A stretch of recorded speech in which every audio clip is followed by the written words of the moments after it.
Mimi DP waliniambia andika barua, peleka kule Dodoma. Kule walikokuwa wanataka CCM kupitisha mgombea, kwa sababu mgombea wa urais wa chama chochote atakuwa rais wa watu wote.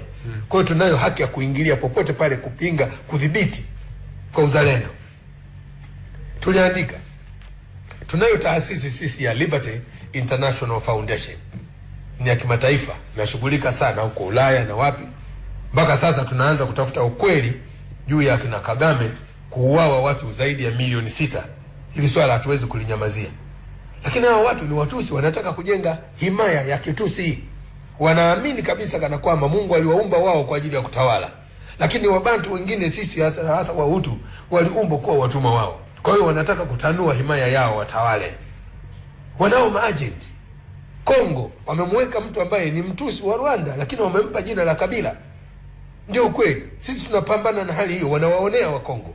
Haya, Burundi, chokochoko inayoendelea sasa kumtokomeza na kumuua rais Nkurunziza. Hiyo yote ni mipango yao. Wanataka kuweka mtu wao. Na hapa mtu wao tuna ushahidi wote. Akitaka kukanusha, Edward Lowassa hajakanusha mpaka leo. Taarifa zote anazo. Tulitoa siri zote, na waliopenyezwa katika utawala nchi yetu, wanaoendesha hizo vurumai zote na mapesa mengi, kila kitu tunajua. Sasa tumesimama kwa ajili ya usalama wa nchi yetu. Tukasema hiyo hapana, huu ni uhaini. Tunawarahisishia watu. Amepiga makelele Joyce Banda wakati fulani kwa maziwa ni la kwake, kidogo izuke vita kati yetu.